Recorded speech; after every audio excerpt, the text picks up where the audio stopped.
Hello friends, আসসালামু আলাইকুম। আশা করছি আপনারা সবাই যার যার অবস্থান থেকে অনেক ভালো আছেন। আজ আপনাদের তৈরি করে দেখাবো নারিকেলের নাড়ু। খুবই সহজ একটি রেসিপি, তবে যারা নাড়ু তৈরি করতে গিয়ে ব্যর্থ হয়েছেন তাদের কাছে খুবই কঠিন। নাড়ু তৈরি করতে গেলে অনেক সময় দেখা যায় পারফেক্ট শেপ দেওয়া সম্ভব হয় না, অর্থাৎ খুব বেশি নরম হয়ে যায় বা খুব বেশি শক্ত হয়ে ঝুরঝুরে হয়ে যায়। চেষ্টা করেছি সব কিছুর সমাধান সহ একটা পারফেক্ট রেসিপি শেয়ার করার জন্য। আশা করছি রেসিপিটি আপনাদের কাছে অনেক ভালো লাগবে। আর রেসিপিটি ভালো লাগলে অবশ্যই আমার চ্যানেলটি সাবস্ক্রাইব করে নিয়মিত চ্যানেলের সাথেই থাকবেন। তো আর কথা বাড়াচ্ছি না, চলে যাচ্ছি মূল রেসিপিতে। আমি এখানে একটি কড়াই নিয়েছি আর তাতে দিয়ে দিচ্ছি 2 টেবিল চামচ ঘি, দিচ্ছি একটি তেজপাতা। তেজপাতাটিকে আমি মাঝখান থেকে ছিঁড়ে নিয়েছি। দিচ্ছি মাঝারি সাইজের একটি দারুচিনি আর সেই সাথে দিয়ে দিচ্ছি 3টি সাদা এলাচ।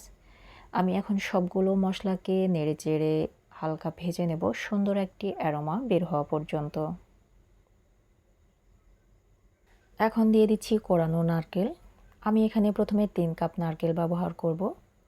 তারপর হালকা একটু নেড়ে চেড়ে নেব। এই সময় নাড়াচাড়ার কারণ হচ্ছে প্যানে যেন লেগে না যায়, যেহেতু চুলাটা আমার জ্বলন্ত অবস্থায় আছে।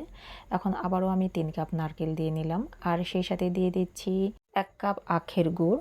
গুড় এবং নারকেলকে আমি খুব ভালোভাবে মিক্সড করে নেব। দেন আমি আবারও দিয়ে দিচ্ছি 2 কাপ গুড় আর সেই সাথে দিচ্ছি 1 কাপ পরিমাণ পানি। পানি দেওয়ার রিজন হচ্ছে নারকেল যেন ভেতর এবং বাহির থেকে খুব ভালোভাবে সেদ্ধ হয়। তবে আপনারা চাইলে পানি ব্যবহার না করেও গুড় দিয়ে আপনারা নারকেলের নাড়ু তৈরি করে নিতে পারেন। তবে এভাবে একটু পানি ব্যবহার করলে নারকেলটা খুব ভালোভাবে কুক হয় এবং আঠা আঠা হয়, যার কারণে নাড়ু করতে গেলে অনেক সুবিধা হয়। এখন ঢাকনা দিয়ে ঢেকে আমি কিছুক্ষণ অপেক্ষা করব। ফিরে আসলাম কিছুক্ষণ পর। আপনারা দেখতে পাচ্ছেন গুড়টা অনেকটা গলে গেছে এবং খুব সুন্দর একটা কালার চলে এসছে।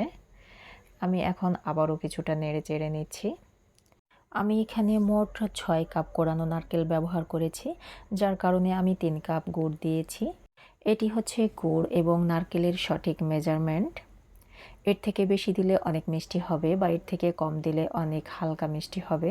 এই সময় ঘন ঘন নাড়াচাড়া করতে হবে যেন নারকেলটি প্যানে পুড়ে লেগে না যায়। দেখতে পাচ্ছেন আমার নারকেলের পুর একদম রেডি, অনেকটা আঠা আঠা হয়ে এসেছে। এখন চুলাটি বন্ধ করে আমি হালকা একটু ঠান্ডা করে নেব। যারা ভিডিওটি দেখছেন তাদেরকে অনুরোধ করব একটি লাইক দিয়ে ভিডিওটি কন্টিনিউ করার জন্য, কারণ আপনাদের একটি লাইক আমাকে পরবর্তী ভিডিও বানাতে উৎসাহ যোগায়। আমি কিছুটা ঠান্ডা করে নিয়েছি, দেন হাত দিয়ে এভাবে চেপে চেপে আমি গোল একটা শেপ দেওয়ার চেষ্টা করছি। আর নারিকেলের নাড়ু একা করা সম্ভব হয় না, অনেকটা ঠান্ডা হয়ে যায়, যার কারণে আমার শাশুড়ি মা আমাকে হেল্প করছেন। আমি এভাবে এক এক করে সবগুলো নাড়ু বানিয়ে নেব। তো আমার রেসিপিটি কেমন হয়েছে অবশ্যই আপনার প্রয়োজনীয় মতামত কমেন্টস বক্সে জানাতে একদম ভুলবেন না। তো আমার সবগুলো নাড়ু বানানো হয়ে গেছে। আপনাদের বোঝার সুবিধার্থে কিছুটা কাছে থেকে দেখাচ্ছি। দেখতে পাচ্ছেন যে কতটা সুন্দর হয়েছে নাড়ুর স্ট্রাকচার। আসলে নাড়ু গোল না হলে দেখতে ভালো লাগে না, আবার যদি খুবই ছোট হয় সেটাও ভালো লাগে না।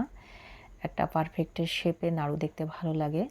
এরকম মজার মজার রেসিপি পেতে আমার চ্যানেলটি সাবস্ক্রাইব করে নিয়মিত চ্যানেলের সাথেই থাকবেন। তো দেখা হচ্ছে নেক্সট কোনো রেসিপিতে। সে পর্যন্ত ভালো থাকুন, সুস্থ থাকুন। আল্লাহ হাফেজ।